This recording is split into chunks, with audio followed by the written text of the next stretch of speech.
Okay, so pretty much everybody's in South Carolina. Okay, Charleston, Columbia, Farmville. Okay, good. We appreciate you guys helping us out. Thank you. It means a lot.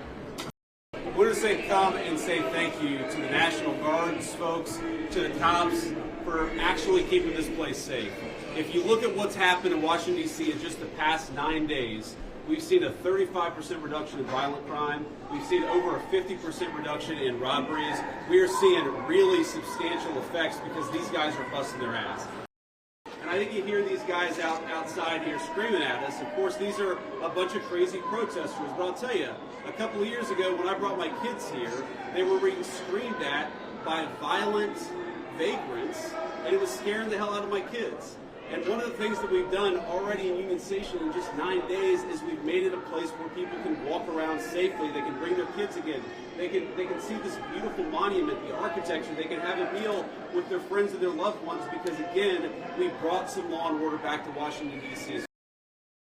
That's what every one of these captains, lieutenants, staff sergeants, specialists, privates, they're here because they're patriots who serve the country and believe we deserve a beautiful, safe capital. And the voices that you hear out there, those crazy communists, they have no roots, they have no connection to the city. Because me, Pete, and the Vice President are all going to leave here, and inspired by them, we're going to add thousands more resources to this city to get the criminals and the gang members out of here. We're going to dismantle those networks, and we're going to prove that a city can serve for the law-abiding citizens who live there.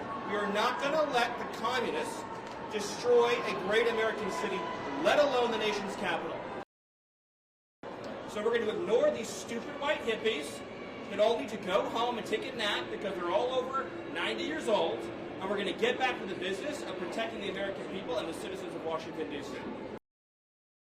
So I think Union Station is a great example of what's possible when you actually have the political willpower to bring law and order and common decency back to the public spaces of the United States of America. So many Americans live in cities. They occupy these spaces. They know how unsafe they are, and they would love to be able to just live their life in places like Union Station without violent criminals making it impossible.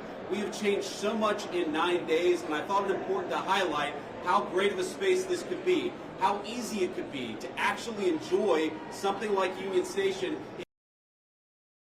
I'm sorry? Polls show that a majority of D.C. residents don't support the Guard here. So what's your message to the majority of D.C. residents? I'm highly skeptical that a majority of D.C. residents don't want their city to have better public safety and more reasonable safety standards within Washington, D.C. I don't know what poll you're talking about. Maybe the same polls that said Kamala Harris would win the popular vote by 10 points. Okay, we're going to stop there.